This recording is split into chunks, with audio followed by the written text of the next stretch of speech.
I'm going to be recording this because I don't want to put this training on multiple times, just the once. Makes sense. What are we supposed to record that for? Couple Excel sheets. Thank you.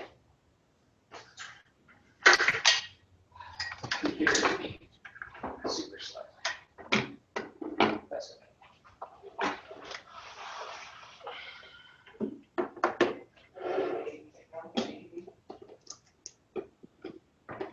I went up there to get them, and they were like, oh, Yeah. Wait, what? okay. Did you know where the key was? We rummaged until we found it. Word. The thing is that Megan keeps the key locked Yes. in a cabinet under another key. I'm very aware. Well, it didn't used to be that way, but I feel like admin team lost faith in the office. Yeah.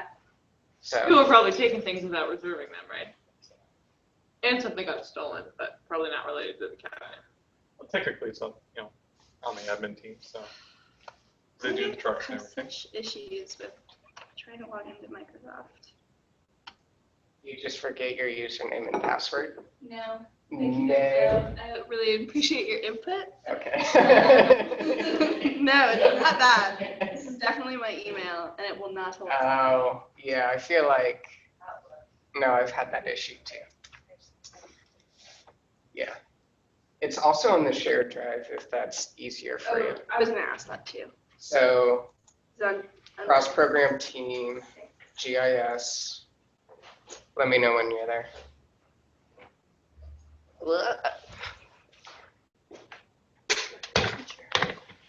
Okay, I feel you there. Cross-program team, GIS. Learning resources. Learning resources. And there's the time. Data service. Awesome, thank you. And then there's practice files. Sweet. And that's it.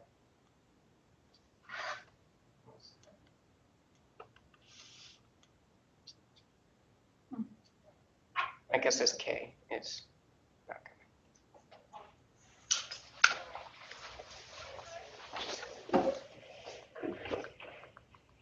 I haven't been to a CRM team meeting yet. coming. Oh, you're actually part of the team. I'm an absentee CRM. I want to come, I just. Yeah. Thursdays are busy. She's at large, you know. Yeah, at large, you know. Yeah.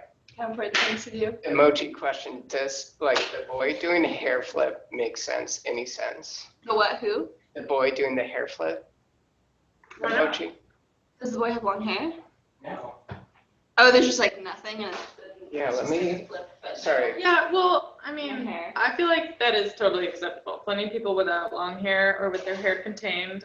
It's a Yeah. thing. It's definitely like a. You still get what's happening. Exactly. Not like necessarily a hair flip. Also, no one who's doing a hair flip is really like, Oh, they for sure are. like that's not necessary. It just looks like he's like a waiter, like just missing Well, it's just his plate. man tipping hand. We don't know what he's trying to accomplish here. So I just did it. Is Maybe that she a did hair that. flip emoji? Yeah, if you type in hair flip emoji, Oh, I thought it was like, oh. Yeah, that's what I thought. Like, no, it's hair flip. No? Hair flip emoji. Do you guys know what painted nails means? I just figured this out That because means you paint your nails. paint What? nails. no, it doesn't. I Not on the internet. Urban Dictionary is just. What? Tell more.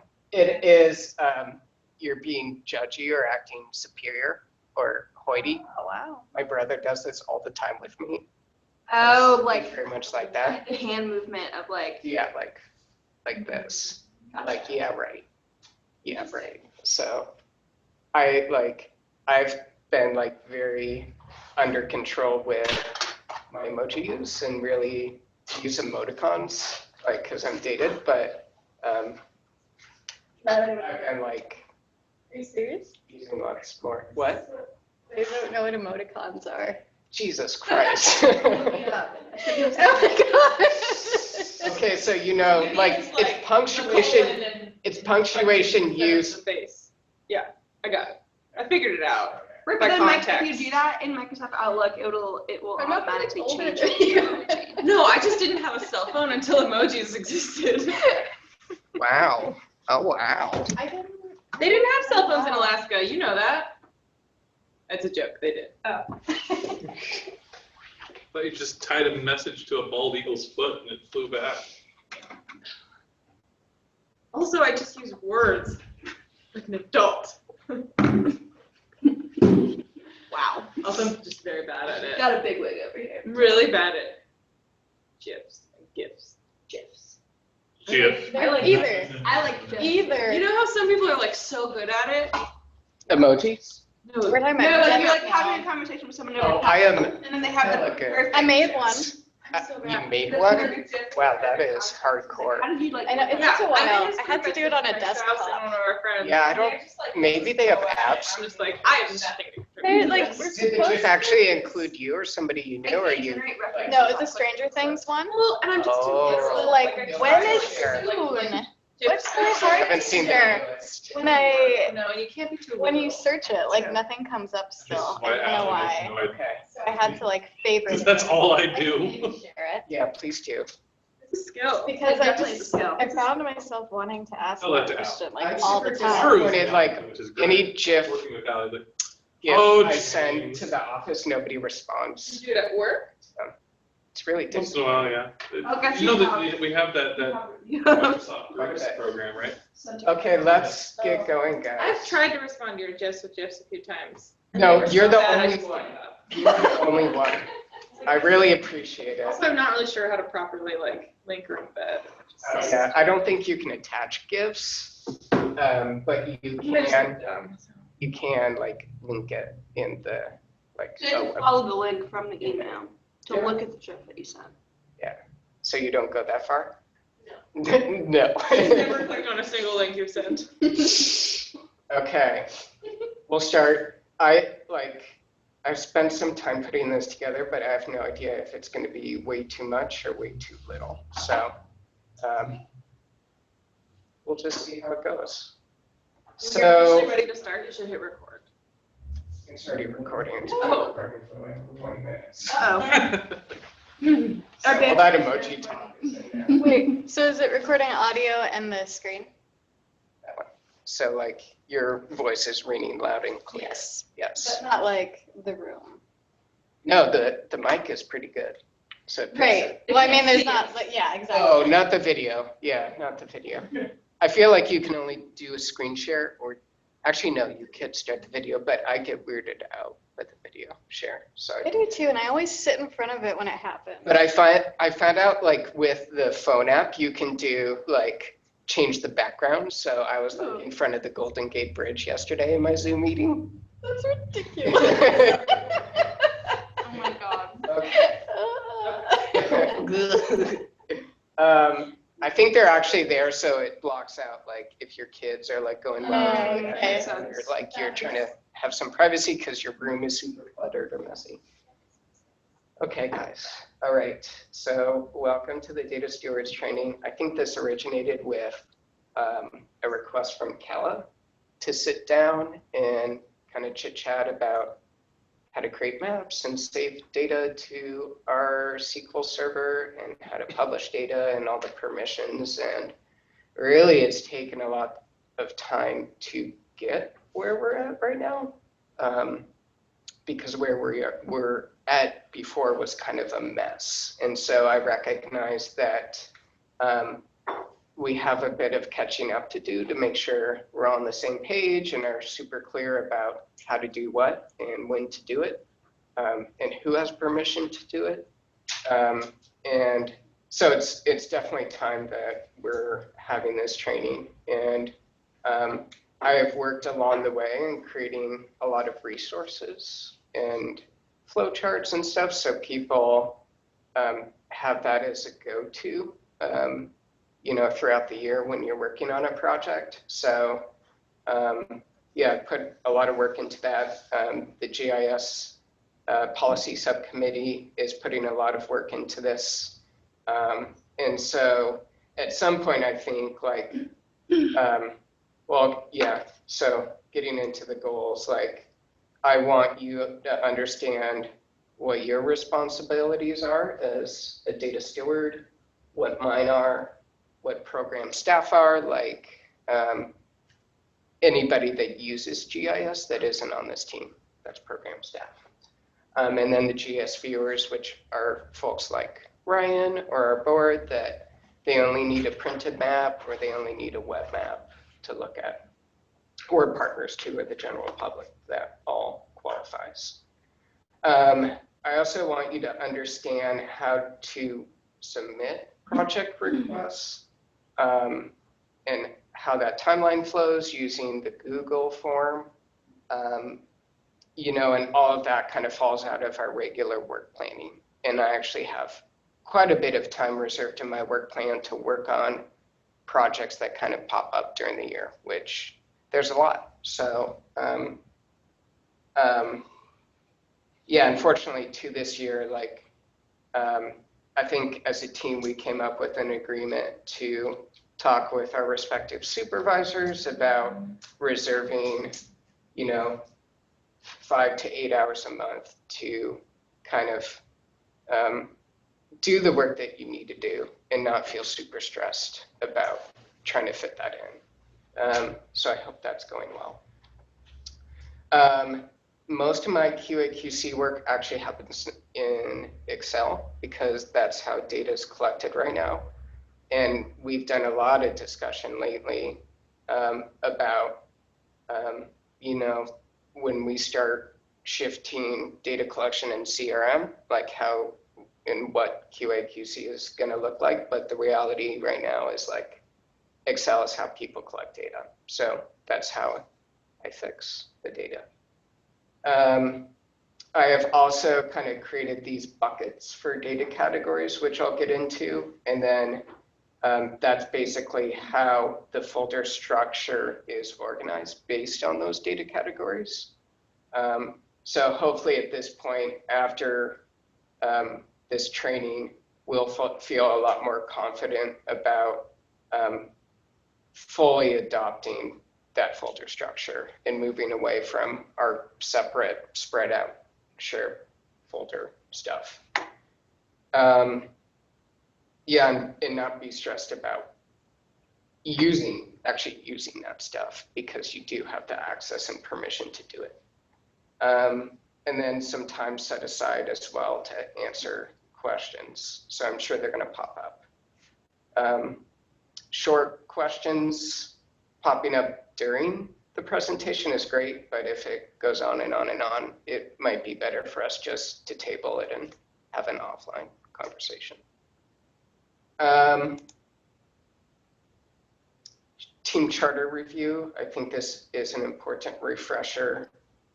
I don't think we have time for reading through and interpretations, but this should be something that we point to every time we work on a GIS project or communicate what the GIS team does with the rest of the office.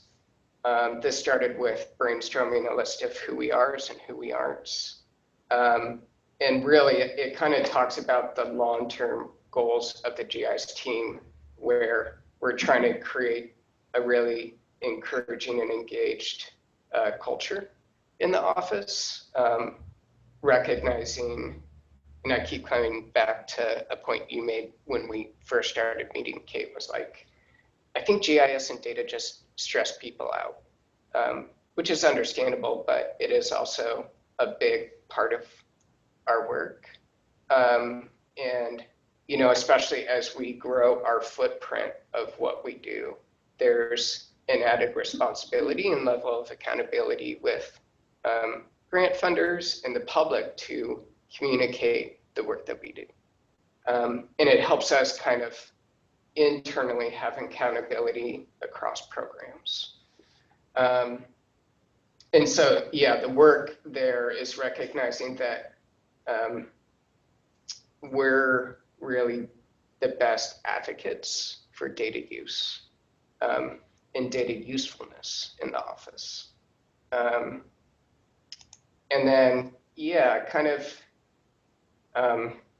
you know, and we'll get into this in the next slide, like being really clear, like of what we aren't with the office. And I think we're doing a lot better job in communicating this, but like it's on us to describe what our role is, and kind of put some boundaries up too, so that we don't get overloaded, because GIS is actually a really small part of our work plans.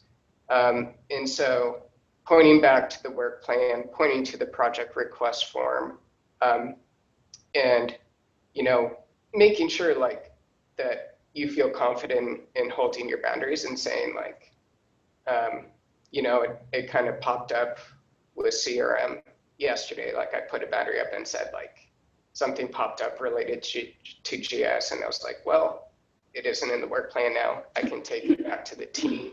We can talk about it, and if it becomes a priority, we can insert it into the work plan. And then, but something probably has to give too. And so we need to discuss that as a team and decide as a team a course of action. This might look familiar to you. Can you guys see that? Okay. I think I sent out an older version of this when we were doing our individual work planning, looking into 2020. I don't think we've done a good job before describing like our responsibilities in managing our data, publishing our data, what we're asking program staff to do. And so kind of the flow of information is on a really high level, like this team makes decisions together and makes our work plan together and prioritizes our work. And you would think like I would be above that, but I actually like serve this team. And so I ask you to help guide what I do. And then the policy subcommittee, I think, is one of the most valuable growth areas this year, I think, in kind of coming up with a way to make sure that we stay on track in consistency for what we do. And so we've had a lot of really great discussions recently. You know, we're not dedicating a whole lot of time month to month on it. It's just half an hour a month. But I think, yeah, some good resources are going to come out of that intermittently throughout the year. And really the policy subcommittee kind of presents a final recommendation to the GIS team for final input. And then we kind of adopt that, talk about best way to adopt that across the team and across the office. Me and Flo are, myself and Flo are kind of the workhorse of the team because I have the most time in my work plan. A quarter of my work plan is for GIS compared to the limited time that you guys can individually offer.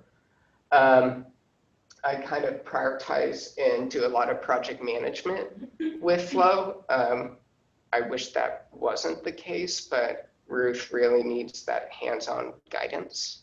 And really that was a big improvement over our relationship with Flo before, where like a lot of people talking with Flo and the old project manager not communicating well or being responsive with some programs over others.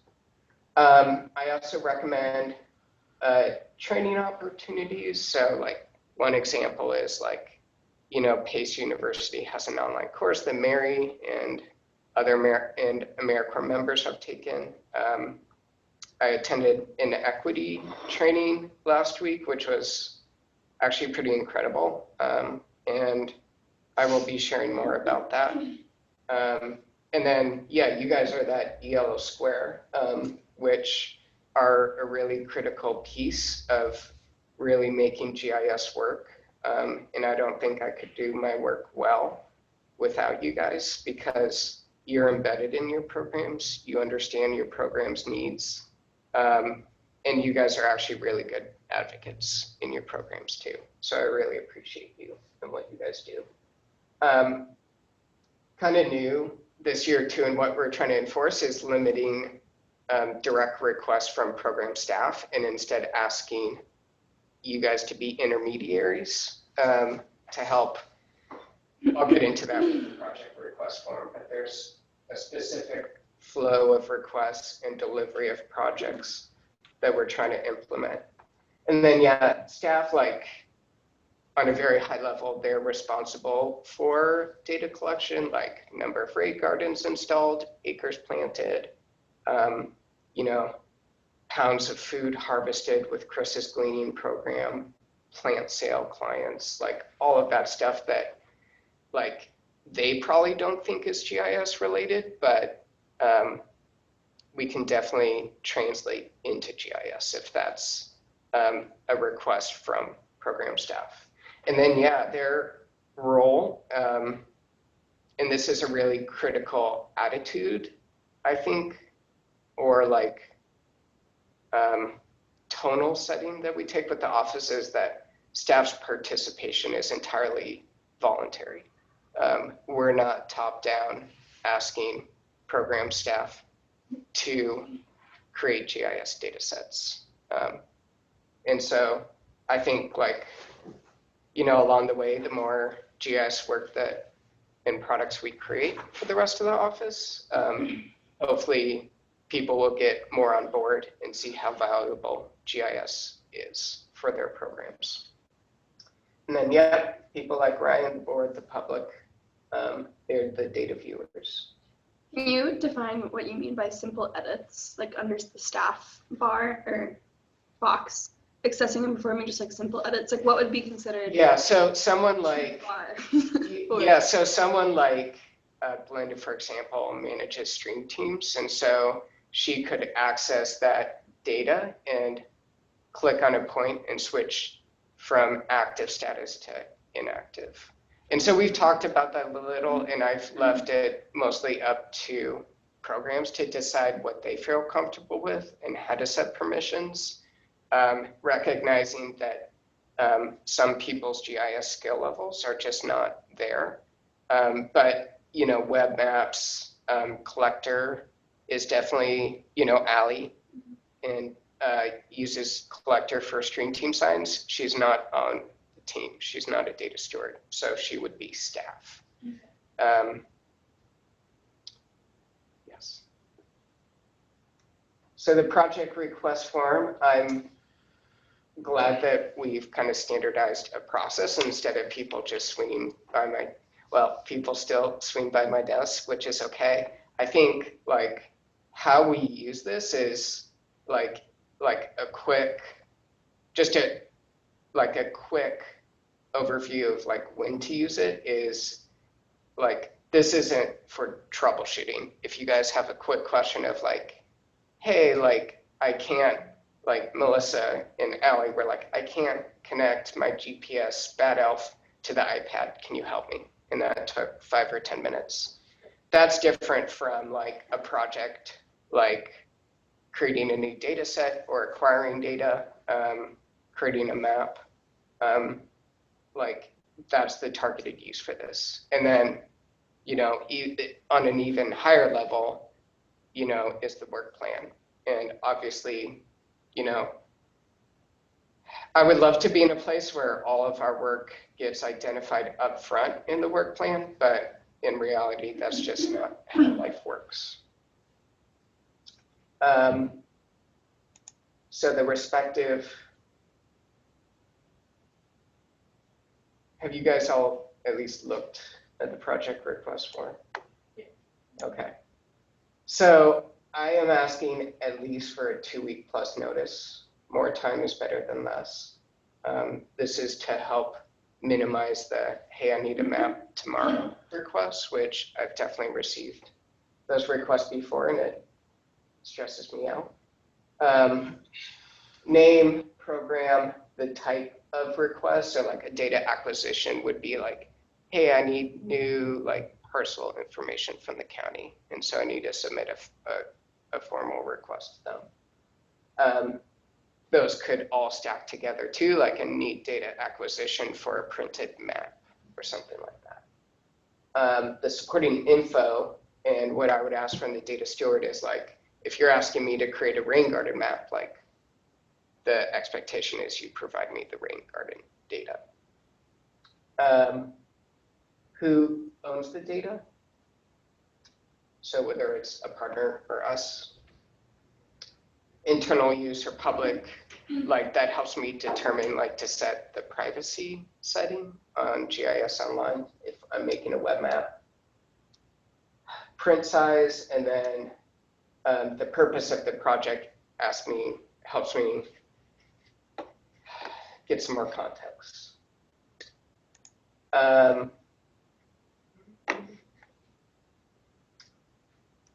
All of that dumps into a Google Sheet, which is cool because it helps me kind of track status, number of hours, and kind of overall the tracking throughout the year of how much of my time has been requested, so that when I'm doing my quarterly check-ins with Alan, I can say, I spent 50 hours in January on GIS, and do I need to dial that back? Okay, you guys can't see that well, so I'm gonna pull it up. So kind of did a brainstorming session with the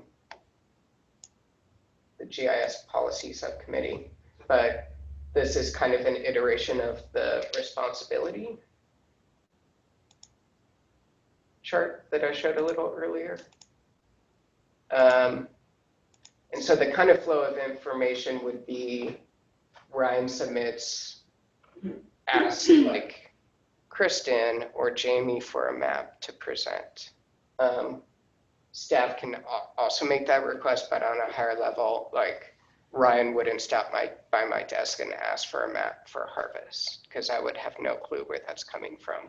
And so really, who needs to initiate that conversation is the actual program staff.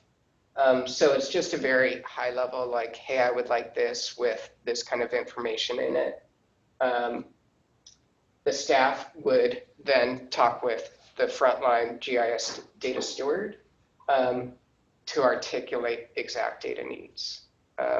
And then the data steward would translate that into the project request form, which would be submitted as a task item to me.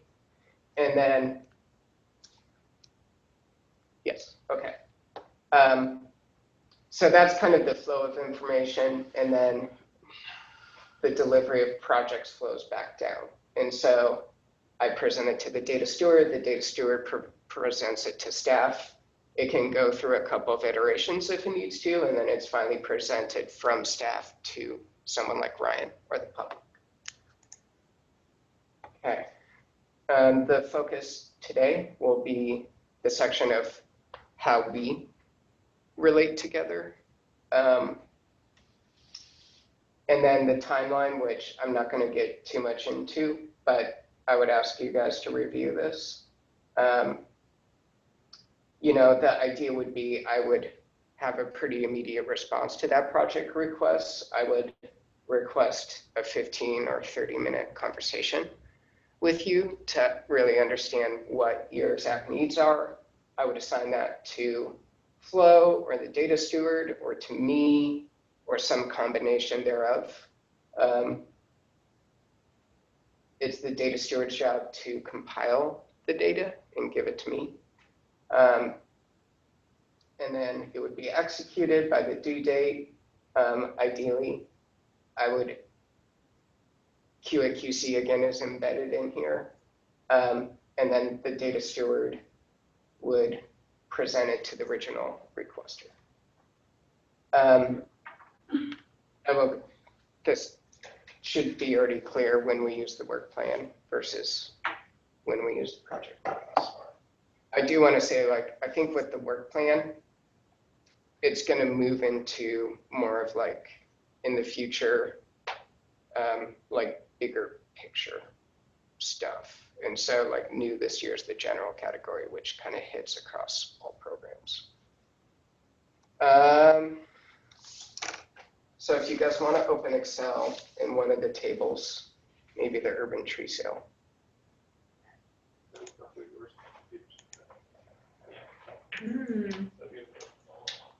Yes. Yeah. Let me know when you guys will do it. Is We are going to open an urban tree sale Excel sheet. that one of the ones that you emailed? It is. Oh, UTS. There's so many acronyms that I I know. It's a lot. still have. Okay.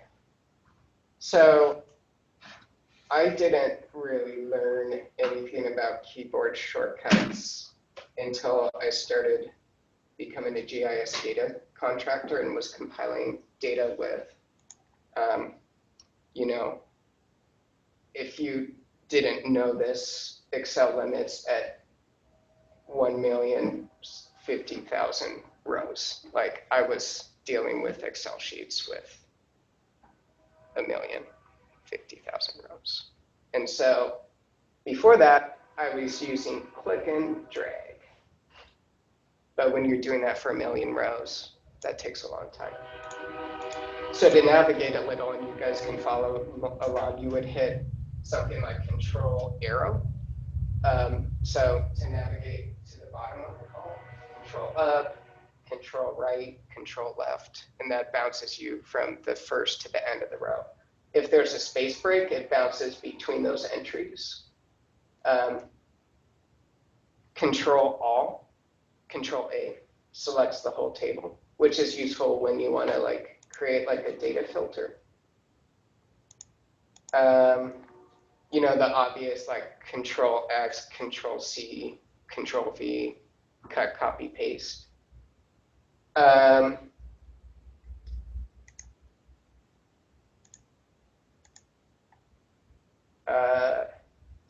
3. Automated fill is pretty cool. So that sequentially it could do dates or numbers.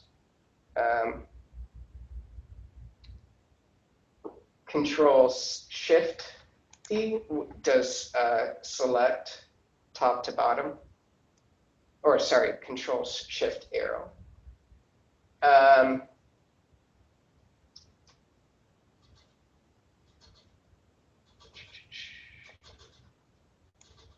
And then, yeah, double click would do like automated fill.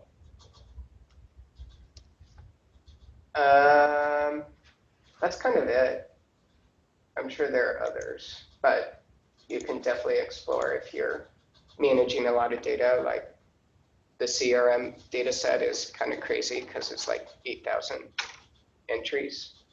For some of your smaller data sets, like restoration sites where they're like less than 10, not as much of a big deal.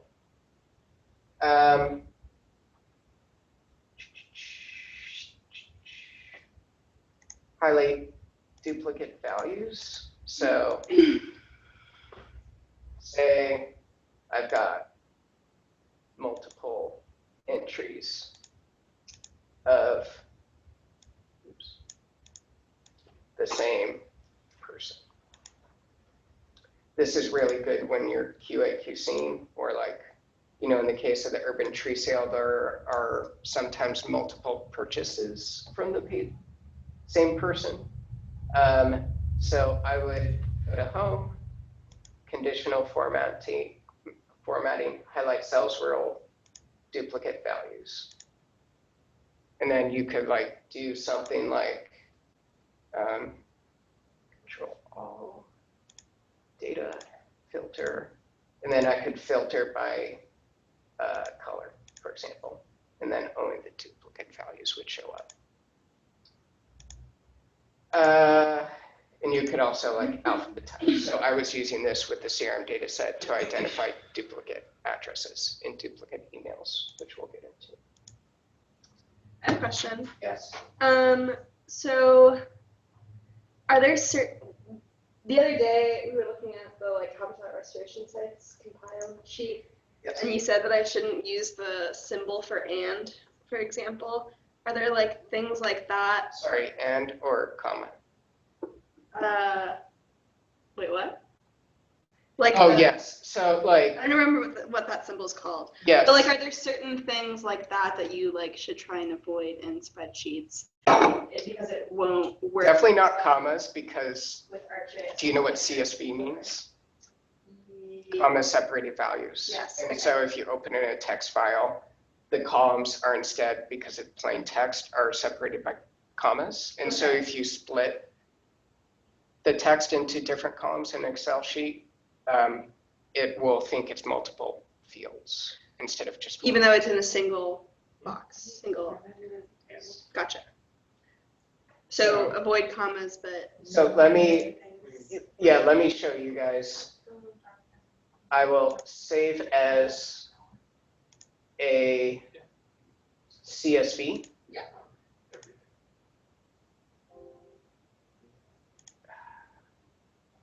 So I often, ArcMap doesn't really like Excel sheets, and so I actually, where did it go? ArcMap doesn't really like Excel sheets, and so I actually import CSV files instead. Okay.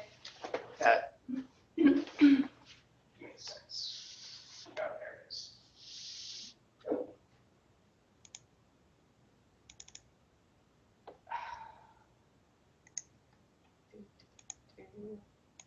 Okay, so here's what it looks like as a CSV.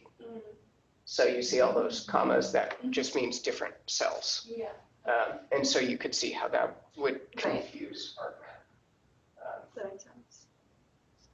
So that's keyboard shortcuts. Addresses.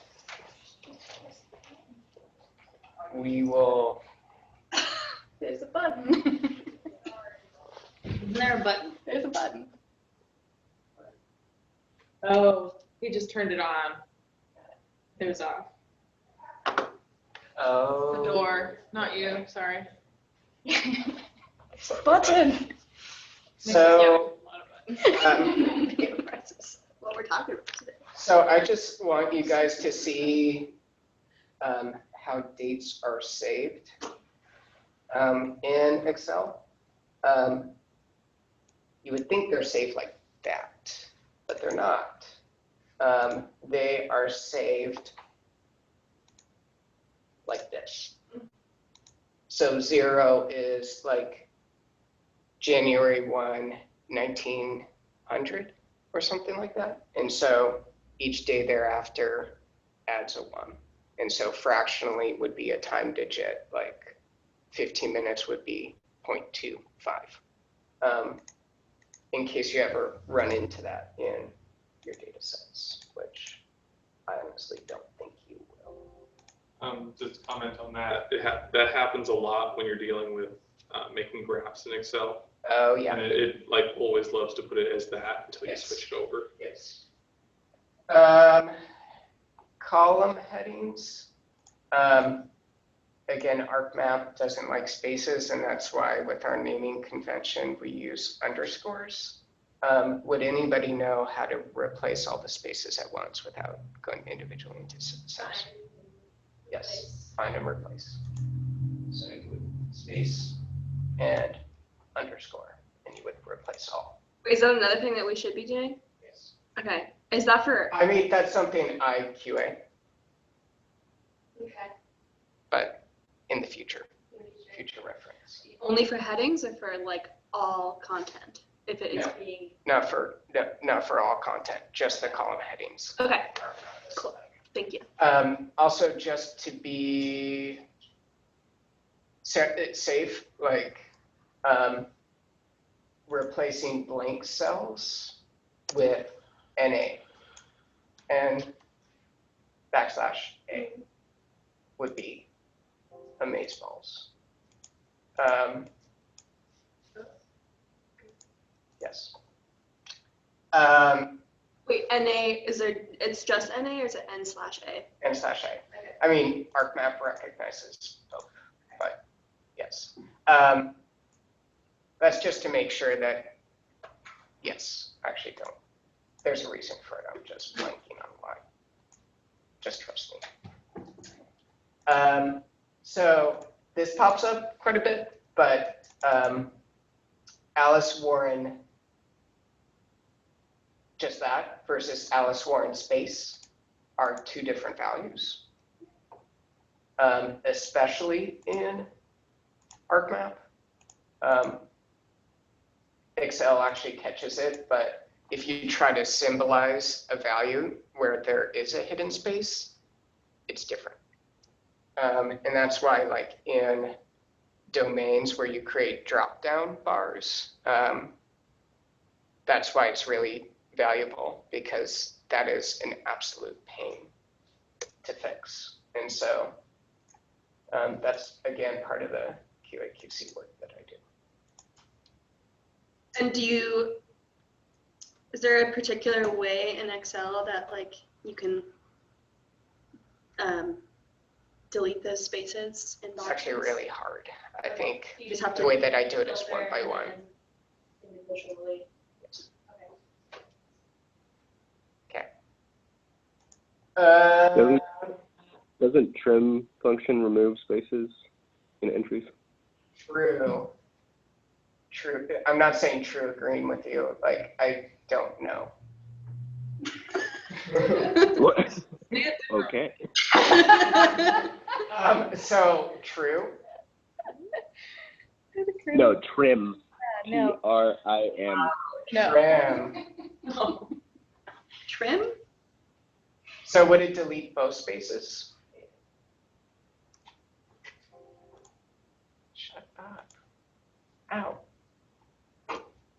How do I do this? Yeah. When the computer doesn't do what he wants it to do, it hurts. It's painful. It's physical. It's a physical Oh, thing. man. This is mind-blowing. What happened? But it wasn't. I just used trim. Put I used it trim through in the it. trimmer. Oh God. So You're welcome. you just like, okay. So use trim. So you can just select all. Yes, The and it column just deletes the added spaces at the ends. Yes. That's awesome. That's awesome. It's really good to know. So that's cool.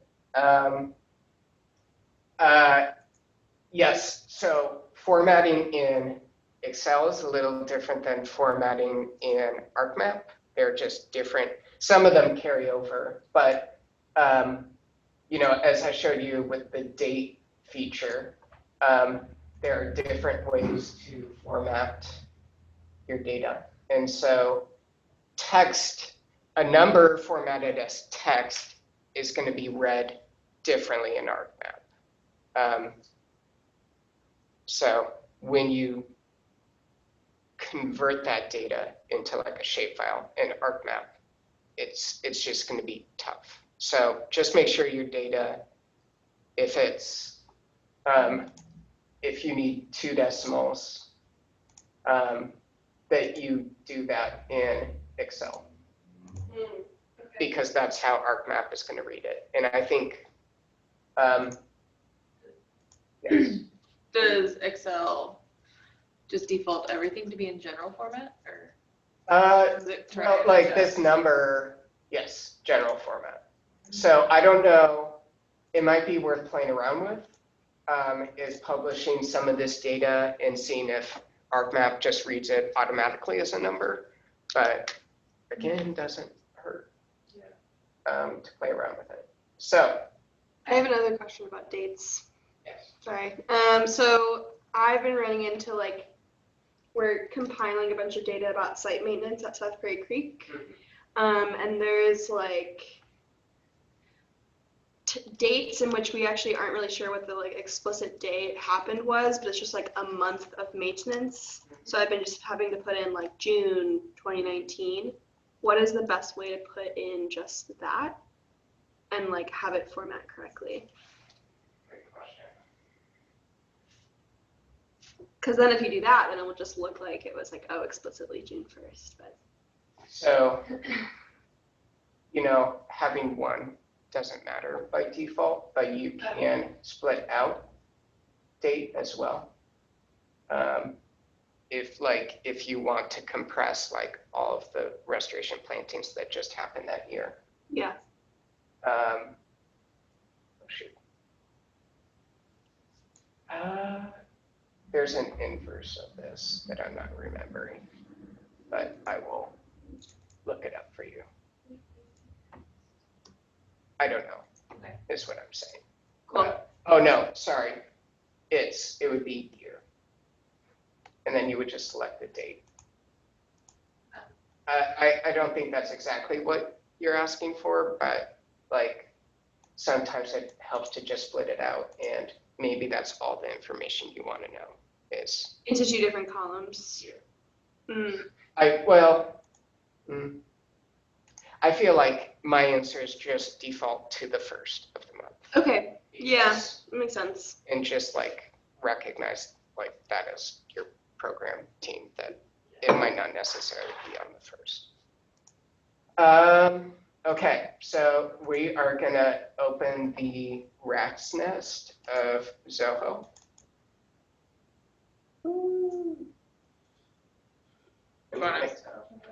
Yes, please, because we're gonna do a short exercise. I think I have a blocker here. I do. Okay, so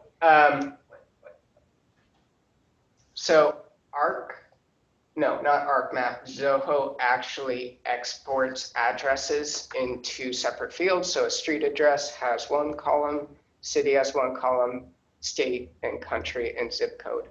But just for the sake of this exercise, sometimes you acquire data or record data with just 1 cell, 1 address per cell. I think when I discussed it a couple months ago, in future data collection, I'm asking you to split it up into those different columns, because from a QAQC standpoint, that is a lot easier for me. So I'm going to ask you to, what we're going to do is use the text to columns tool. And so I've already counted this, but I'm going to ask you to highlight the 5 columns to the right of that. Sorry. GHIJ. JK. Okay, so the columns are highlighted. You would right click, insert, and then there are 5 blank columns that pop up. You could also like get away with this by putting the address as the last column, but because we're splitting it into different columns, like you don't want the text overwriting any of the data to the right. Okay, so you highlight the cell. You would go to data, and you would use this tool called text to columns. You would click on it. This is a delimited data set, and so the delimiter is a comma. Following? Yes? Okay, cool. You would hit next. And in this case, you would make sure, the columns are formatted as text or a number or a date. Excel does a pretty good job of automatically reading that data, but sometimes it gets it wrong. You would hit finish. I guess there is data in the right somewhere.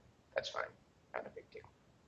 Okay, so now you should see street address, city, what should be state, but in some, what is going on? I have an empty column too. No, there's Washington. Double dated. Washington. Double. So this is an issue that has popped up in CRM, is you know, just like our average client that's doing data entry, and they fuck things up a lot. Being recorded, sir. I don't care. So like I had to do a lot of work to QAQC this because like city is in the state field, state is in the city field. Somebody put in Minnehaha for state, and so my guess is that's Minnesota, but when I looked at the address for Minnesota, I couldn't find it. So Haha, Minnehaha. get it. That's Minnesota, right? Cool. That is good to know. So That's what people call Hillary. do you have a derby name? Yeah, we're not gonna get into that right now, though. Okay, sorry. We're not recording. Okay. So all the data with blank addresses, what I want you to do is you would hit the drop-down arrow in the column heading, unselect, and we don't care about those blank cells, so we're going to delete them. So you would, that would select, that is something like 7,500 of the 8,200 records. You would use that nifty select the first row, and then you would hit Control Shift down. You would right click and you would hit delete. And suddenly we have a data set with about, I think it's going to be buggy, about 750 records, which isn't as intimidating. Now I want you guys to click on the drop-down arrow again and filter A to Z. And then Control Shift down. And we would go to Home. We would hit Conditional Formatting, highlight cells, duplicate values. And then, yeah, there's no easy way to do this except for to go cell by cell. So you got to do that. So for example, here, there are two Chris Chisholms. He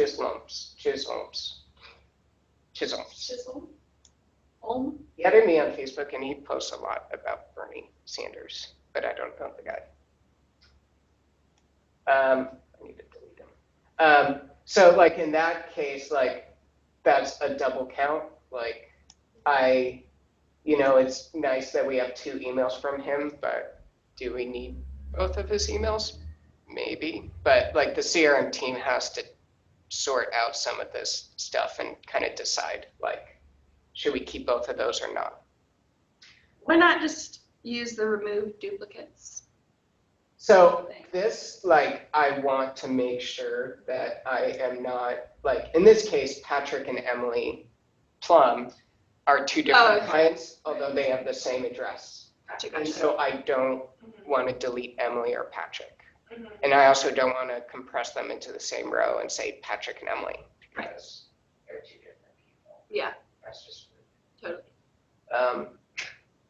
So it's going to take too long to go line by line, but in this case, you could right click and delete Chris by Chris. And then you just keep going line by line. And there aren't that many, there are 84 records. And so theoretically there are 42 duplicates. So you would just do that.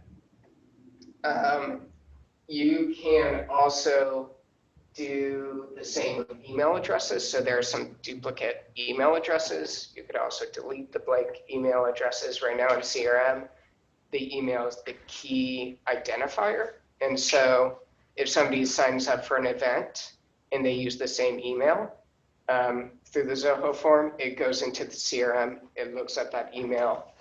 That's the same person. it replaces all of their info. Like it upserts if they updated a mailing address or whatever, any other info. And then, yeah, and then we're not going to get into this, but in this case, there are multiple spellings of Washington. So I would want to click all of those. And then I would want to select a standard entry. And again, CRM hasn't decided like what that standard entry is. In our case, I'm only interested in getting the addresses cleaned up because I have to geocode them, and which means getting a latitude and longitude for each point. And the cleaner the data set is, the easier the easier time the geocoder is going to have in geocoding, and it's not going to mess it up as much. I will say Google Maps is really good with typos and errors and stuff, but I don't use Google Maps geocoder. And I will also say too, like the CRM team is discussing an automated correction tool that links to Google Maps in the CRM, so that when somebody does do a data entry and they mess up their address, it prompts them to fix it, or it fixes it for them. I'm not sure. Have you decided on like in the mailing address if you're doing like SW or Southwest or Ave versus Avenue? I don't think that matters too much. That doesn't matter when it comes. I don't think that matters too much. Okay, just curious. I am also, yes.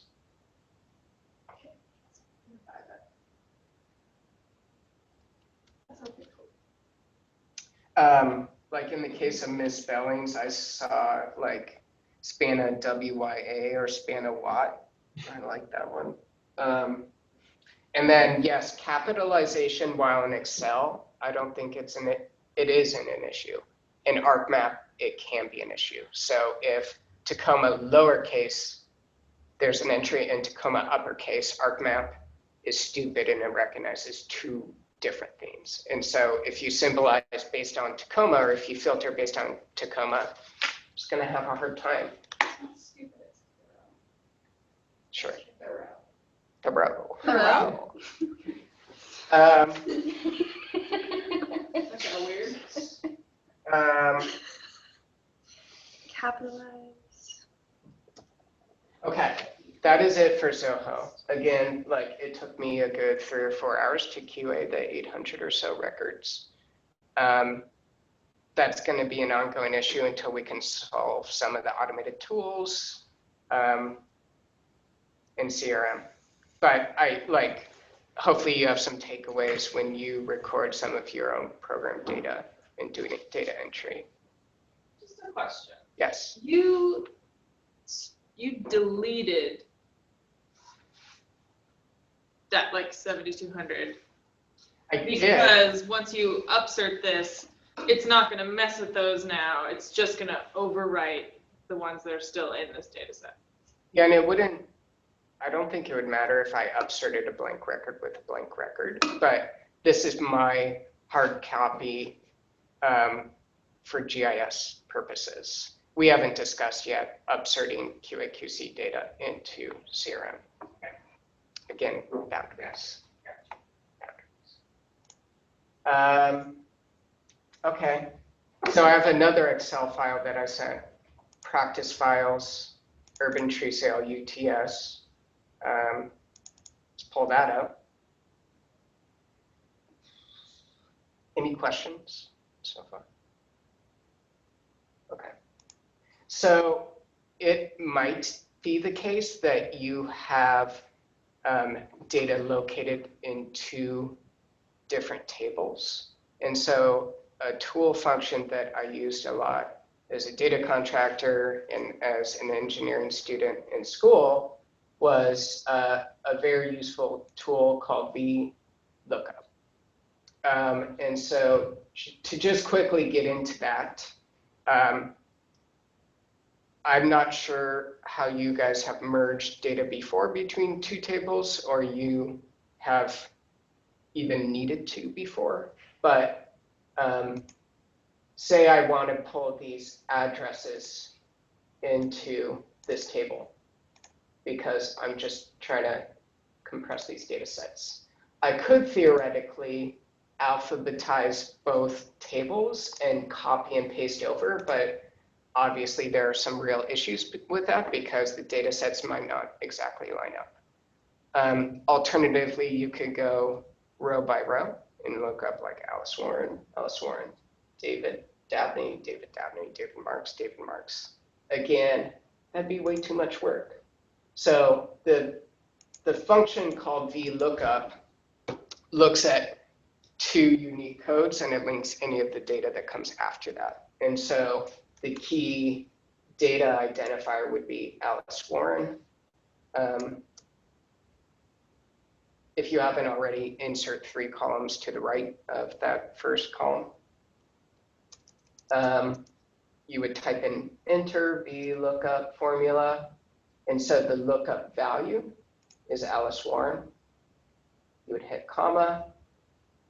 The table array that it is looking into would be this one. And so, yes? Wait, so you just highlighted all of that? Yes. All of The table, because I'm going to look up all these values and put them into the other table.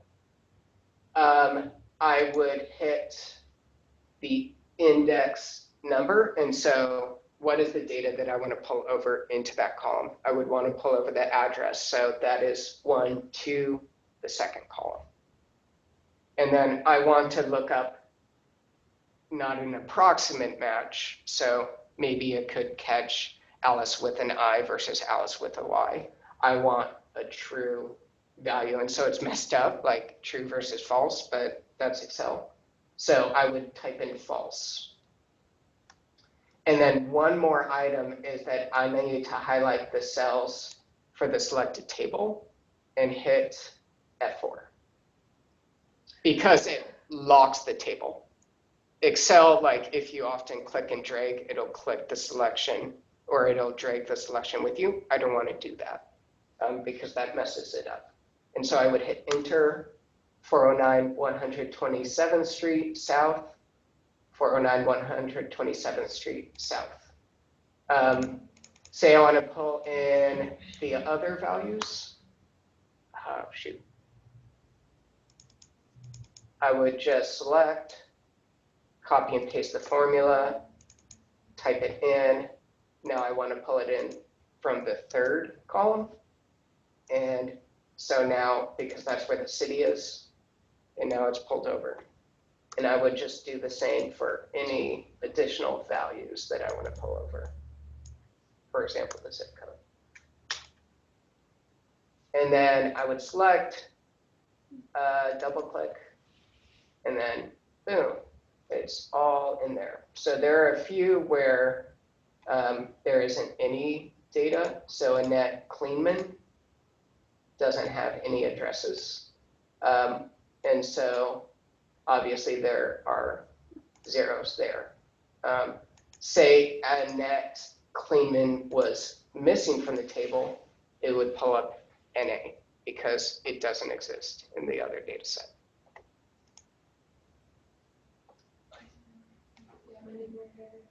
VLOOKUP? Okay.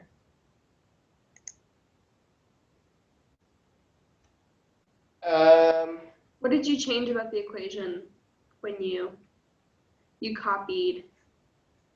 It worked for the street address. B2, yeah, it worked for the street address, but when I tried to copy the the table? same. A2 to D78. A2 to D79. That's fine. Why isn't that? And then I changed Did you 2 to 3. did you keep the select the Oh, yeah, value as A2? No, now it's B2. Yeah, it needs to be A2. Oh, okay. So don't click and drag it over. Double click the formula and copy and paste it into the next column. That's what I did, but So it just needs to be A2. yeah, okay. Okay, so we are gonna have some fun with unpivoting data. You guys don't have to do this because it's a little complicated. But what I eventually want to get is all of the columns compressed into two. So I would have a tree species column, and then I would have a tree quantity column. And this is a little complicated to figure out, but it would just take a lot of work for me to go line by line and to compress that data individually. So theoretically, I could type in golden Japanese cedar, semicolon, and then ginkgo and Japanese snow bell. And then I would count the total number, 3 trees. That is what I'm trying to get to. Because I want to symbolize like a heat map for like total number of trees across Pierce County. And so I can't, well, I could create another column and hit some, but there's an easier way. And the easier way is Control All. I would click data. I would create a table. And then there is a useful, oh, it's because it has filters. Discard. Control All column. Paste that into new. Control All. Create the table. And then, oh shit. Right. Does anybody know how to zoom? Control plus. Oh, maybe. Control plus or control shift plus. Okay, so I want, again, I want it organized with a species column and a quantity column. So I would select all the columns that I would want to unpivot. And so it moves all those columns into an organized, damn, can anybody read?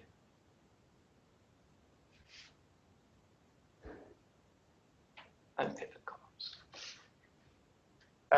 And so now there are multiple rows per client, but now it's getting to where I want it more. How I want it. Save and close. Again, since I do all of this work, it's not super important that you know this, but again, I'm not going to be here forever, and so other people need to know how to do this. And then really there isn't an easy way in Excel for me to combine all of these separate rows per client into one row, except for a plugin tool. And so after some research, I found a tool called Merge Duplicates with AbleBits data. I actually spent like $80 on this, but it's totally worth it. I would compress it based on name. So I want Alice Warren into one row. I would hit next. I would want all the tree species. Again, the delimiter would be semicolon. And then I would want to sum the quantity. And I would hit finish. And then there we go. That is exactly how I want the data set to be. Any questions? Cool. Also in QAQC, I used a randomized tool sampling. It's actually a more complicated formula than this. But it comes up with a unique value, just like with a random generator. And so I could theoretically, oops.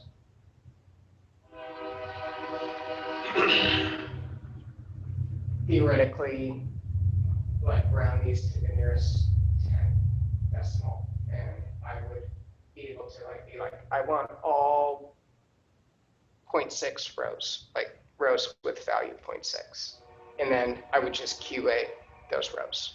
So instead of QAing everything, I would QA like 10% of the data.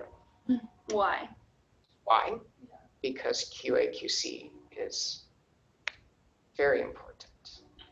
And that might like highlight to you, oh, this is a common problem. Like something went Oh, wrong. okay. Like something Not like- went wrong in the data set. You're only gonna check 10% of the data for Yes. mistakes. That's all, like, yeah.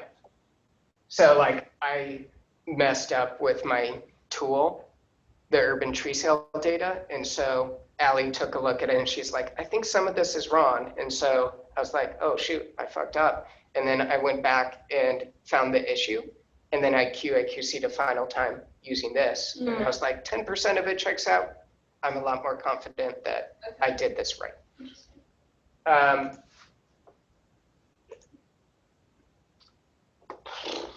That was a lot of Excel, but we're moving on.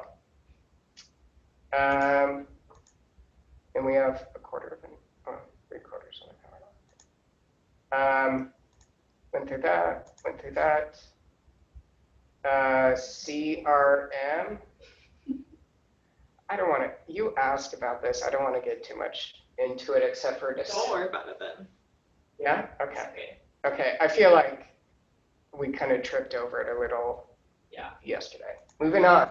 And we went through the Zoho, we went through data consolidation. Okay, so here we go.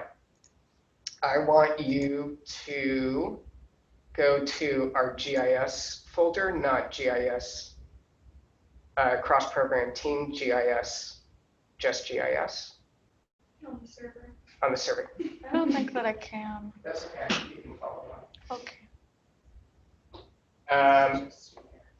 Just GIS. Okay, what's next? I'm working on it. Oh, projects. I see you're in projects. So I would go to projects and hopefully we started using this more and more. Hopefully. Actually, I have a quick question. Mhm. Is this the shared SDE folder that you were referring to the other day? Mhm. Right? Never mind. So I'll get there. That's where the data. No. That's where the data is in the SDs. This Okay. is our MXDs, so the actual map document. Gotcha. Okay.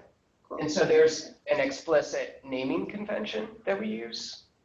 Program, initials, project description, very short, 1 to 2, maybe 3 words. Abbreviations are fine if your other team members understand it. And then reason why year, month, date is because that's how Microsoft File Explorer orders date correctly. Okay, so click on demo for training. And ideally, we're going to get to the point where your program has a unique map template. So how, like what that looks like, you don't have to open this. But I think Robin already has a farm template, a really good example of this, but I've talked with Melissa about creating one too for water quality. I can certainly work with each of you at some point down the road to create templates like this. And ArcMap is going to be a but. Oh, here we go. But theoretically, instead of recreating and re-symbolizing your map every single time you need a new map is a pain. And so it makes a lot of sense to just have somewhere to start where the data is already thrown in there, and then you can make minimal changes as needed. And so I just added some data connected from Living Atlas that's just in there, ready to go. If I don't need it in there, I can just uncheck it, which is fine, or I can remove it. Not in the map template. That's the master copy. Ideally, you don't want to make any changes to the map template because that's important. But what we are going to do, and I want you guys to do this right now, is to right-click, hit copy, hit paste, in the same folder is fine. And then rename it with your initials and the date, which is today, 20/03/06.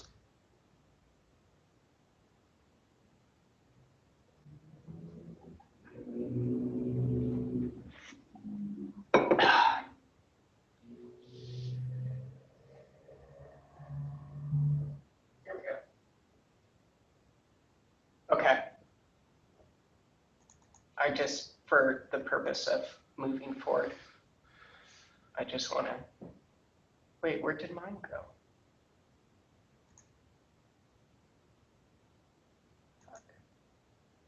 Did someone overwrite? Wait. I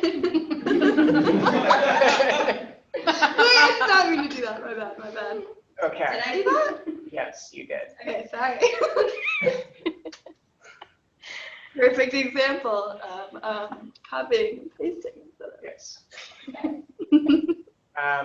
So it's fine. You guys can just follow along. I don't want to overwhelm your computers.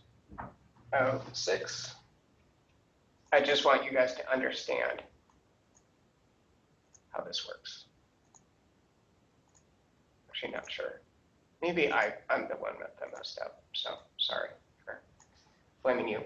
Ideally, I would also rename the map name too, because if you like create a PDF with the name and you want to go back into the shared drive and find the original document, you could just look it up based on the map name, right? Okay.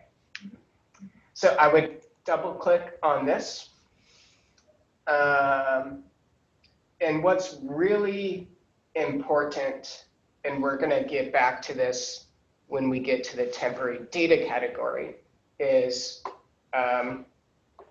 just a second.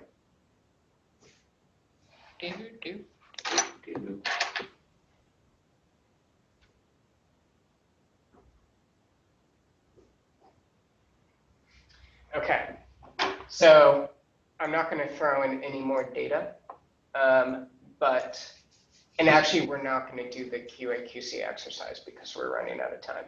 But there are some cool tools that are listed in the PowerPoint, which you guys should explore some more. What's going on? Oh yeah, so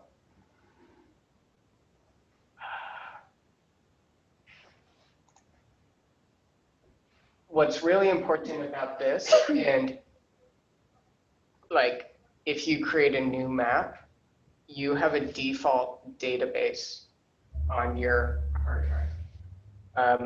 And when you use a geoprocessing tool like a clip, the data, and it's annoying every time it wants to go there.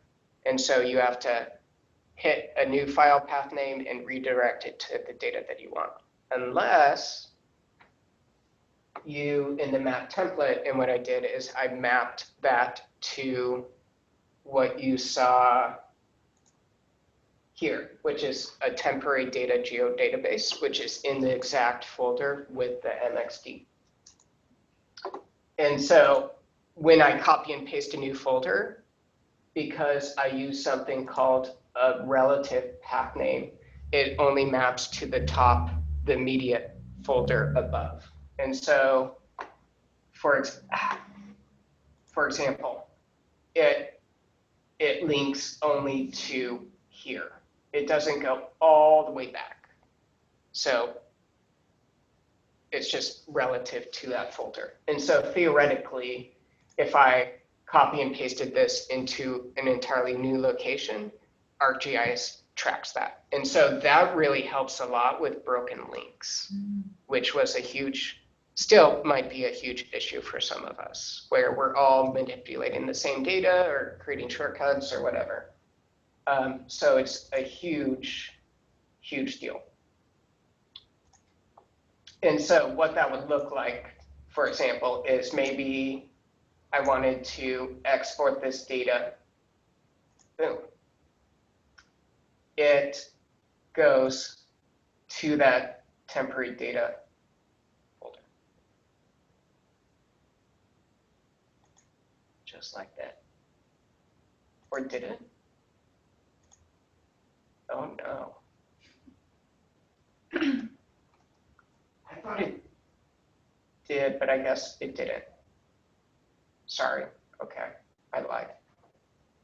Or maybe I have to explore it some more. So you actually have to go to the new folder that you created, double click on that. And then once that's actually selected for future geoprocessing tools or more data you export, it is going to go there because that's the new default. So I will do a short type up of how to do all of that to make sure you track along each time and don't forget those important steps, because you don't want to, you know, lose your data and be like, where the hell did I put it? Like, you want to find it where it is. So yeah, all of these, I would recommend you use these features for sure. There's a identify duplicates tool, which is cool. I would check that out. What is really important for us, and again, I'll get into this into, you know, say you want to clip stream segments to a particular watershed from Pierce County's layer. I actually don't recommend that you don't use the clip tool. I recommend that you use something called either a definition query or a masking tool. And so that preserves the original data without deleting it in case you need to manipulate that data again. It doesn't create another copy, which is hard to keep track of, or say you need to make changes in 2 different data sets all of a sudden. That's really hard to do. And it ultimately gets the same result that you want, which is just like, you know, data showing up in, for example, one watershed. And that preserves data. So really try to think through, is this a destructive tool or is this a preservation tool? Especially with our program data sets, especially with those.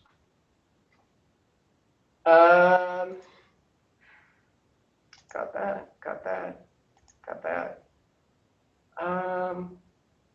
Just like I covered this, I guess, in our data or our GIS 101 training. Was that in January or December?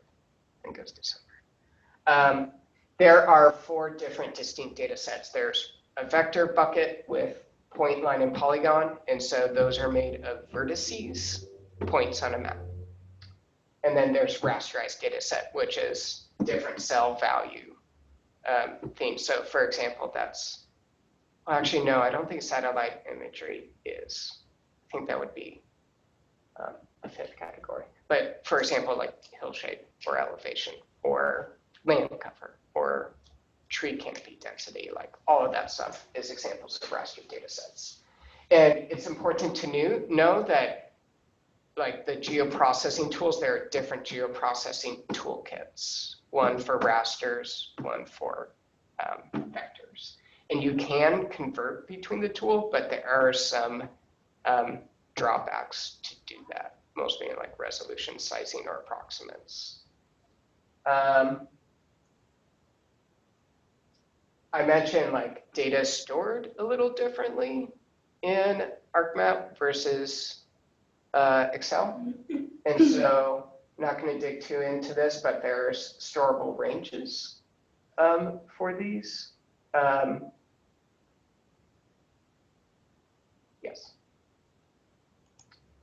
Text is pretty obvious. Oh, that's wrong. Blob is like a hyperlink to an image. That's an example of a blob. Dates are important. Be consistent in how you format for, military 24-hour timing versus 12-hour AM PM timing. That's important. Sorry, can you briefly explain the range? So I think this is like character range for text. So like you. Like if the, Sorry, yeah, I copy and pasted this from a help article. Okay. So just recognize that there are formatting limitations. And what I want you to recognize is like finding out whether a field is how it's formatted, because that affects like the geoprocessing tools, filtering, calculating geometry, all of that. Domains, we mostly use this for collector, but farm team has unique domains for some of their data sets. And so this helps us get around different typos or capitalization versus uncapitalized. And so if you have a field, we were getting into this a little like restoration type. It's a little bit more complicated if you have like if you need two data records in one cell, but like if you have one data record consistently across different attributes, different row entries, definitely think about using domains. And I'm not going to show you how to, a domain is like a drop-down list. Okay, got it. Cool. Okay. Kate uses those a lot for NAUBI data sets, which is super useful for us because like when we're in the field doing like 100 data points per day, it'd be a pain to type it up each time and remember how to type it out each time. And it's definitely great from like getting back into the office and actually creating a map out of it because, me versus the data collector, I might not understand what that data collector meant when they recorded something, unless it's a pre-selected list. Yes. Metadata is something that we haven't been really good about in the past. Shoot, I wish I hadn't closed out a part of that.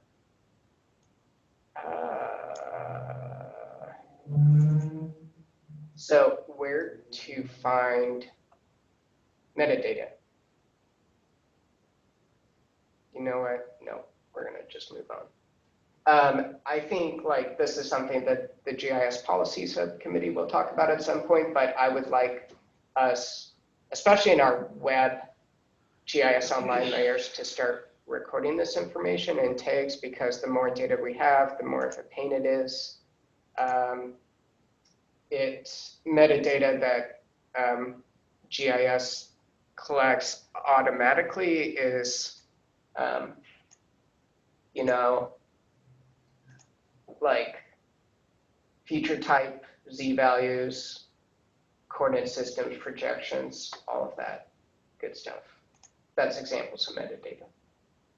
I think we'll get here at some point, maybe by next year, to start doing this when we collect the next year's data.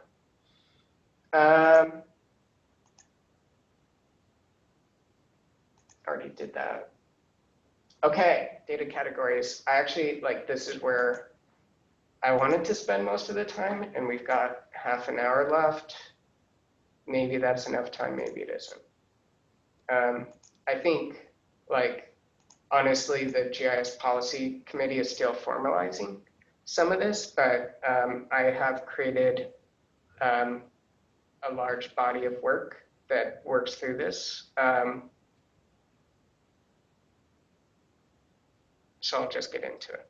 Technically, there are 5 program data sets. Well, data categories with drones, but we're still working on that. So program data is where the data dictionaries come from. It describes our data at a pretty high level. Other identifiers is data is often collected in Excel, and then we compress and QAQC it, and then we publish it once a year to our SQL servers, and then it connects with GIS Online.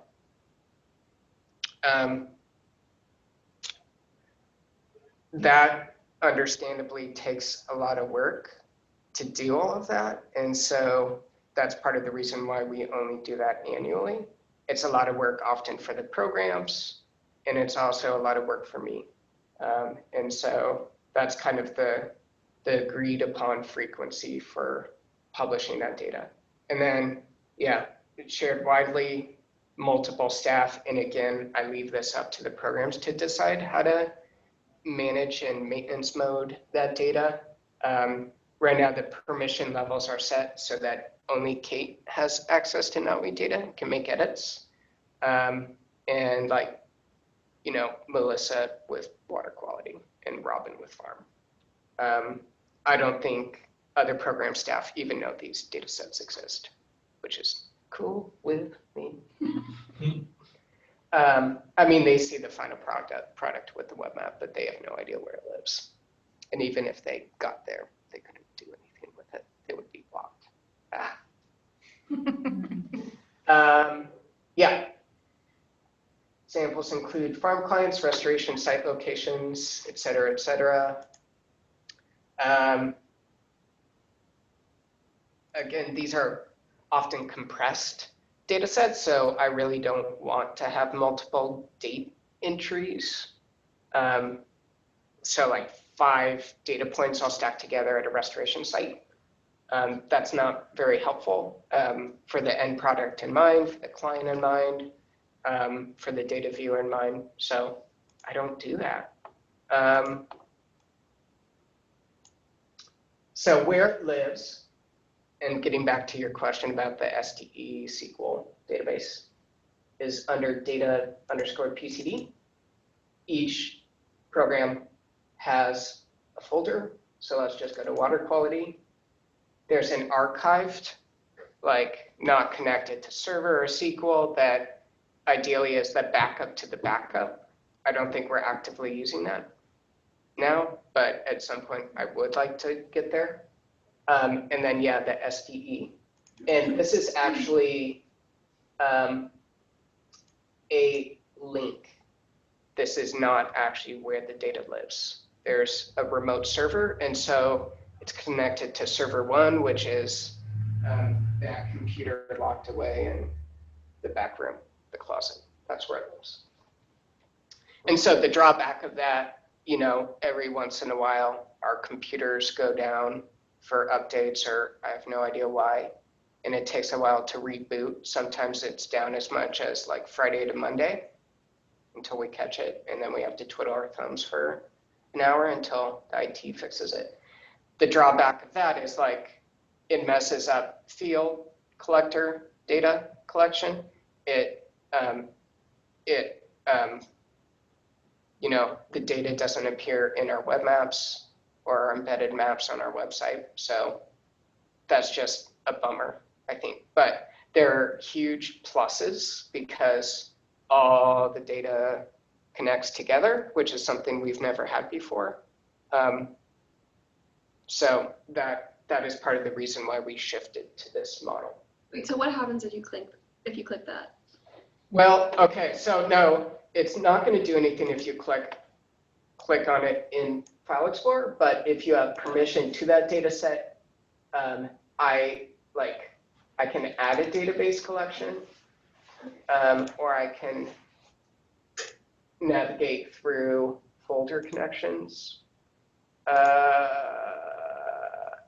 And I just put those shortcuts there because, you know, it kind of mimics like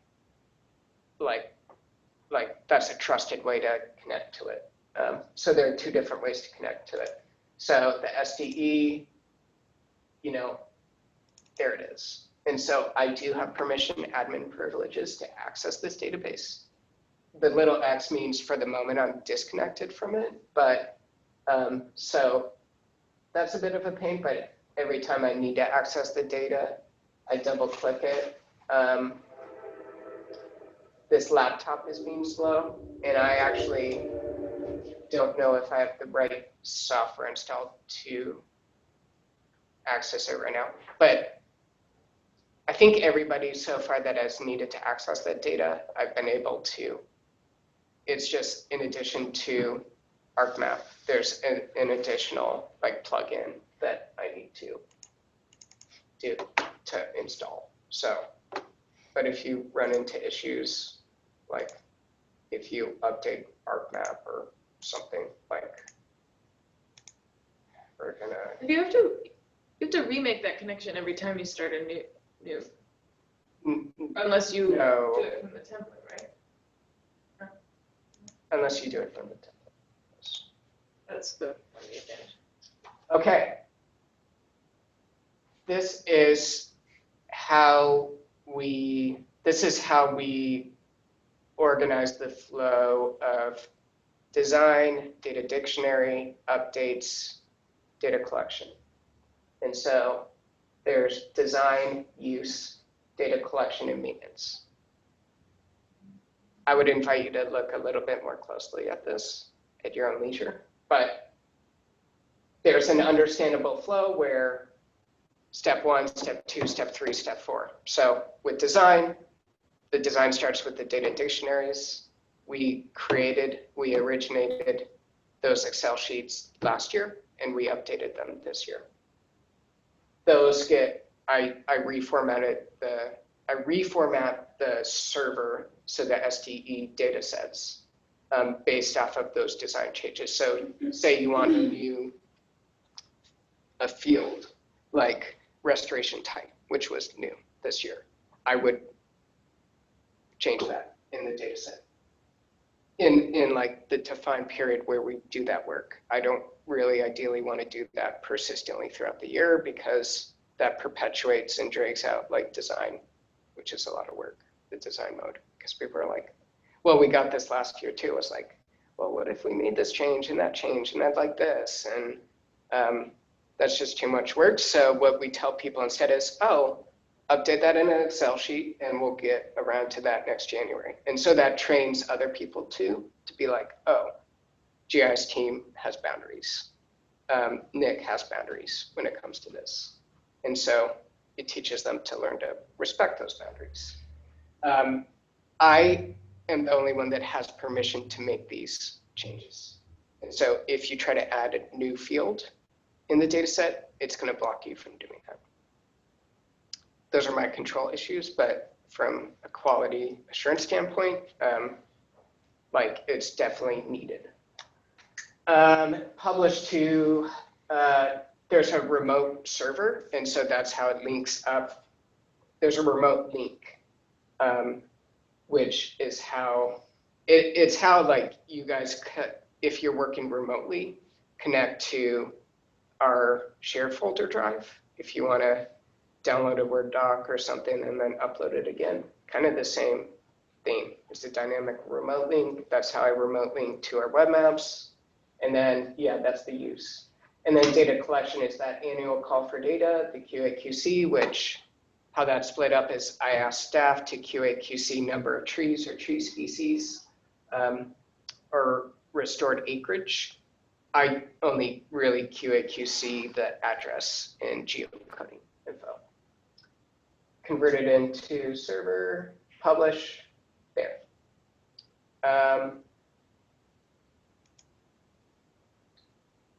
No.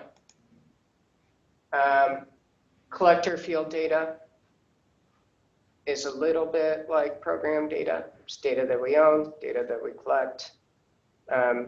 You know, it's data that we often collect remotely. Although with the web maps, or even like in ArcMap, you can add data too. But most often it's like us in the field collecting data. Definitely zoomed in more on a site-by-site case level rather than that big picture. So that's another differentiator. It's stored in the same place, but it's enabled to sync for offline use. Our program data is not. So if you have program data that is not enabled for offline use in a web map and you try to download that, you can't. So all the data layers that you pull into your collector field app and you try to download for offline use, all of them have to be enabled for offline use.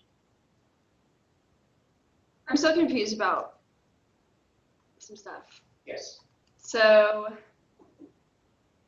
there's like a distinction between what a data dictionary is and just like a data set. Yes. And like the only context that I have for We literally went over this last week. I know, but then you said some other stuff and now I'm even more confused. Okay.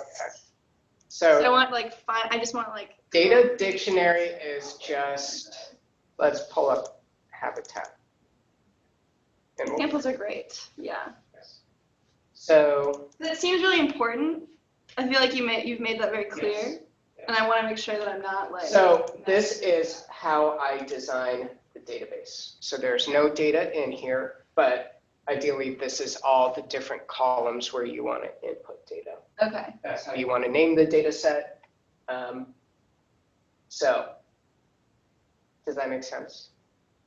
Yeah, No data is being inputted in here, right, okay.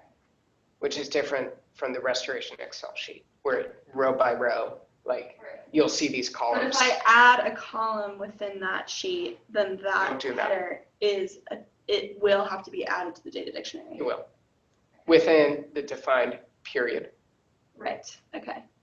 that I've set up. Cool. So we haven't updated our data dictionaries yet because ideally we would have done by now, and we did last year, definitely by now, actually last month this year. What has messed everything up is because Ryan put out like a top-down order. Obviously there's all the new strategic plan and stuff, but a top-down order for all program managers to circle up with their teams and discuss a bunch of new data sets or new data dictionaries. He said something like 5 to 9 data sets. And so I have no idea where those conversations are at, but I'm GIS team and I am not leading that discussion. I don't want to. And I haven't been asked to either, but it really kind of was prompted from Alan in CRM, and he saw these data dictionaries and thought that would be a good idea for CRM. So, yep. Perhaps the question Then is if throughout our work, something comes up in the middle of the year that we want to start tracking. You can. We could start tracking it in Excel with the understanding that it's not going to be publishable in a GIS way until the next January. data dictionary review period comes about, Yes. right? And I would ask you to update here with that new column. So say I would have new field. And I would actually ask you to, highlight that like in green or something like that. Or if you want to delete one. None of that is good. None of that. Anyways. But then like, And then I would ask you to actually not edit like the 2019 data dictionary. You would copy, paste, and create a 2020 data dictionary. And then yes, you can absolutely collect that data in Excel because you're doing that anyways. And that makes a lot of sense. But yes, since I've already published the data, since I've already made those tweaks, I don't want you showing up at my desk and saying, hey, I need a new field. That's not in the defined timeline that we agreed on. And so, yeah, like, again, that's training you guys in training programs like, oh, this is design period, right? And updating this particular sheet for the equivalent for other teams isn't going to mess up No, your side of things. Excel is disconnected from ArcMap Okay. Right. Right. Right. I guess so. Sometimes. I mean, sometimes not. I feel like that I don't know that to be sure, so I'm like concerned about. No. Great, cool. Then how? Okay. The only time I open up these data dictionaries is once a year in January. Okay. That is the Cool. only time I touch these. Cool. Obviously, this data is updated more frequently than the program data, though, the field data. Does that make sense? Because you're going in the field and collecting data, Right. and it does show up in the web map. Totally. Okay. Where do we store collector field data? It is in the same place. GIS data PCD, habitat. What is that doing here? I didn't put it there. I didn't put it there either. I Roughly am Kramer. gonna delete it. It's gone. What Making was it? hasty decisions. What was it? man. What was it? Oh, I don't know. Oh, it's gone Now I'm scared that it's gone forever. So I have a calendar reminder. I have a calendar reminder once a month to go back into the folder and clean things up. So Seems like Yeah. a bold move. Yeah, it seems cool. Prior to the data stewards training, but sure. fair warning. This is why I hide things in my personal computer. Most times, no. So like that was like definitely dramatic, like drama side of me.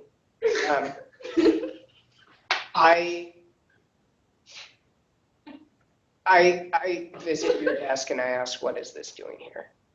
Okay. In a nicer tone than that. Uh-huh. But like, I correct you and say that actually belongs here. I think that would be super And I don't touch your temporary data geodata. while we are understanding Yes. how to get things to go. And I don't, temporary I don't, again, touch the temporary data geodatabases. Those can be as messy as you want. That is just too much work for me to go in there and say, that naming convention is wrong. Okay. I actually, like, I deleted that. I already added that data into. Oh. So you already What is knew this that you it knew? existed That was a there. demonstration. I did that. Oh my god. You're such a threat. Let's make an example. This looks very, very similar to the program data set. There's a design period. The only thing different is like the field app. And so I am gonna like try to create, maybe not, it might be too much work, but like the PDF would have a hyperlink and you could click on each cell and be like, oh, how do I download a GIS web map? Kind of thing. Cool. That would be a lot of work and I don't have capacity for it right now, but it'll happen at some point. And I was actually thinking of creating a Wikipedia kind of for us to do that. No. Admin data. So the main identifier for that is data we don't own. That's it. It supports our data. It's often available through Living Atlas. You guys know what Living Atlas is because I covered that in our last training.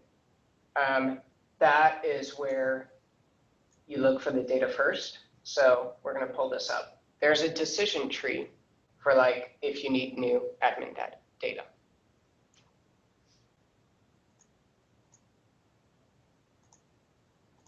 Here we go. Oh man, no. I feel like 200 is excessive. Excessive. So I need new data. Is it data we already have? Let's just go through yes. For example, like I need this data updated. I need this parcel layer updated.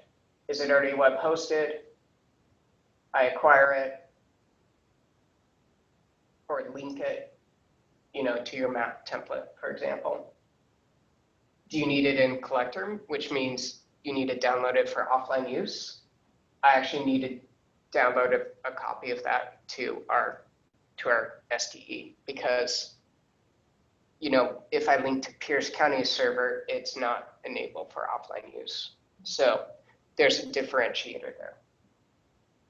Otherwise, it would just be added to the program map. And then, yes, it would be added to the collector map. If it is not a web service, I still need to acquire it and put it in our data admin folder, which is not locked right now. It will be at some point down the road. It would just be a pain right now to lock it. You mean locked so that only you have the permission to add things to it? I don't think anybody is using it now. But yes, so policy subcommittee needs to talk about that more. Because right now, we don't have a scheduled, similar to our program data, we don't have a scheduled timeline for Nick, I need new admin data. When do I ask you to get that data and to follow this decision tree? So, summer is kind of a slow time in the year for me. So maybe we'll set up every January would be for our program data. Every June would be all the admin data stuff. Very similar decision tree choice stuff. But that's also something that could go on a request form, right? Yeah, I can. If you find out that the county has done an update that is And if different it's than our timeline. urgent, if it's urgent, for example, Kate is identified in her requested projects in the work plan for 2020 because she does need new parcel information because she's going to send out a ton of mailers at some point. So yes, working with her timeline. And people to spray lands. Yes, to spray the lands. We don't have time for this, but there is a way to link to Pierce County's server. I showed Mary this a few weeks ago. It's cool. You can do that instead of downloading that data. So Pierce County makes their server available for interagencies to access? That's pretty cool.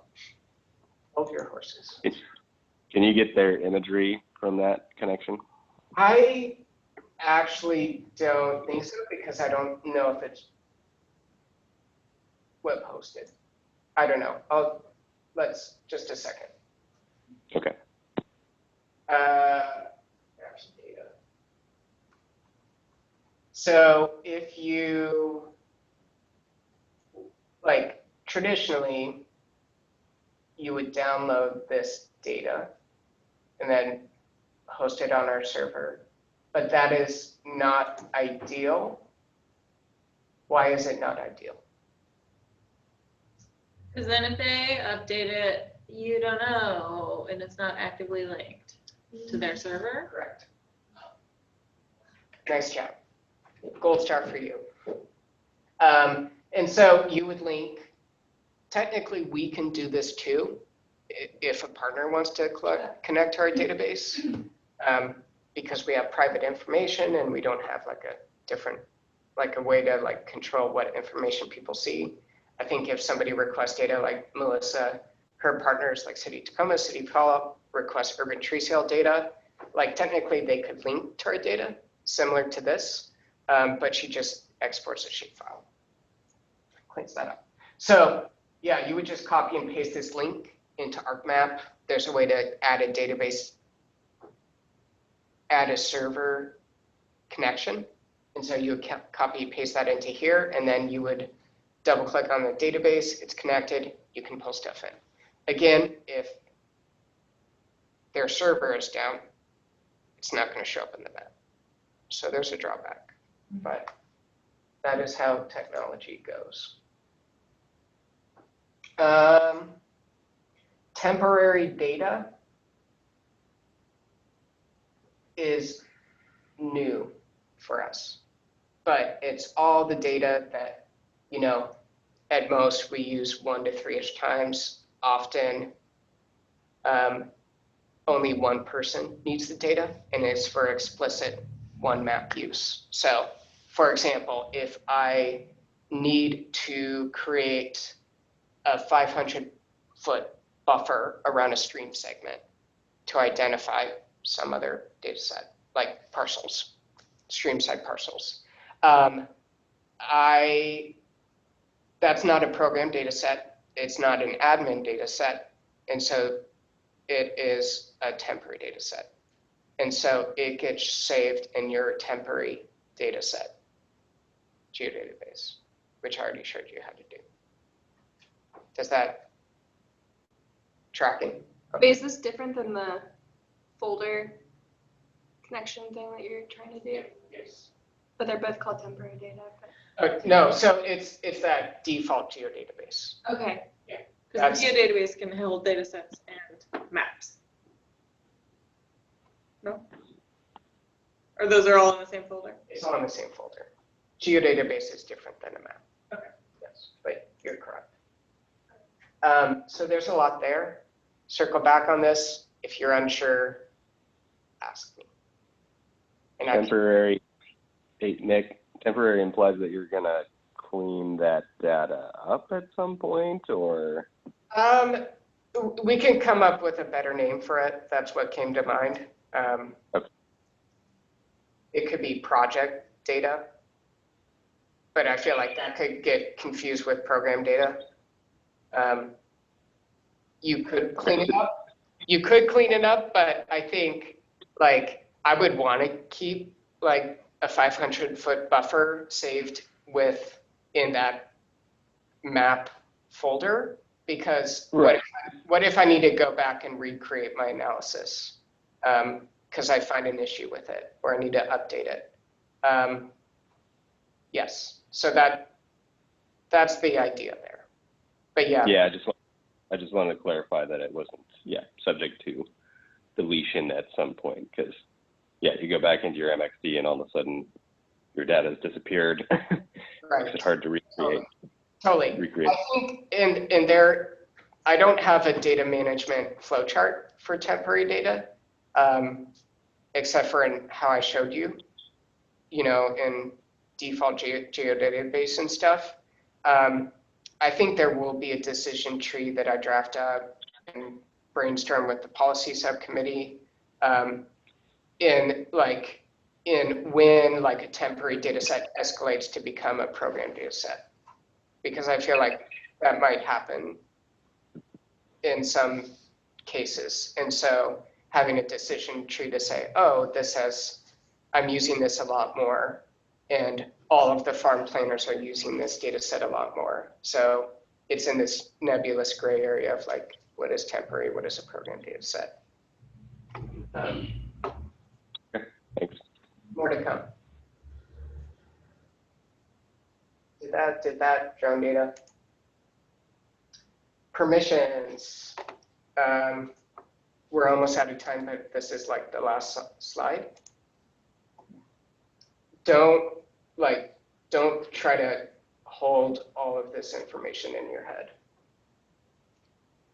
because you don't set permissions, I do. And I guess Flow can do it too.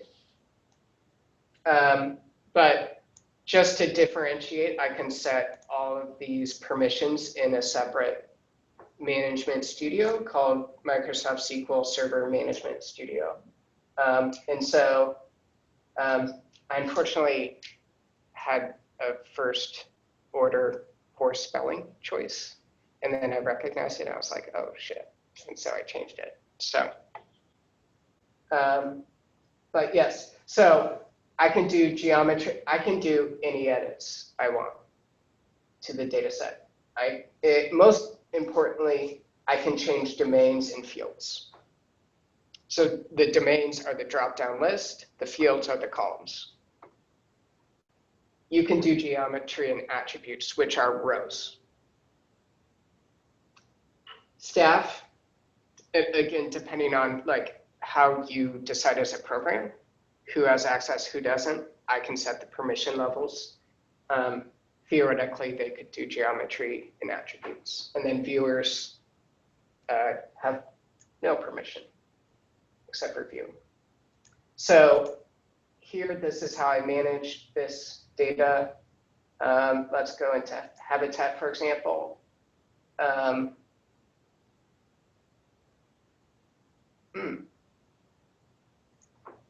Oh, there we go. I think that's it. Permissions. So that's where the magic happens. So, for example, Kella doesn't have access right now to the habitat database. I can add her, but I'm not going to right now. I did it.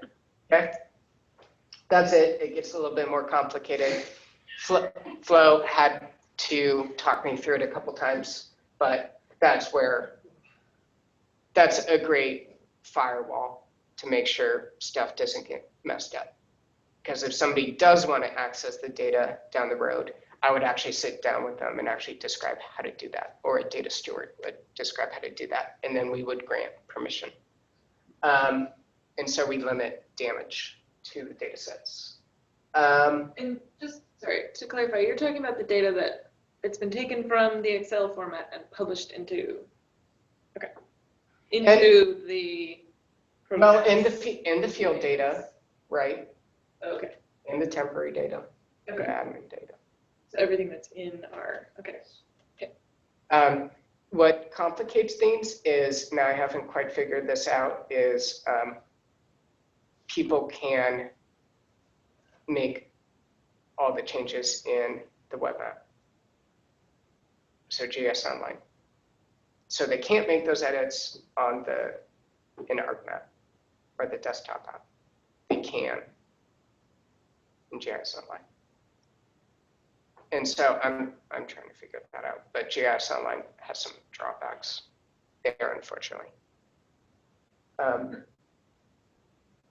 More to come. Projections, I don't know, just check your projection before, if you need a troubleshoot or something goes wrong. That is where 85% of my problems are often, is projections. And that's it. 11:03, little over. Yes.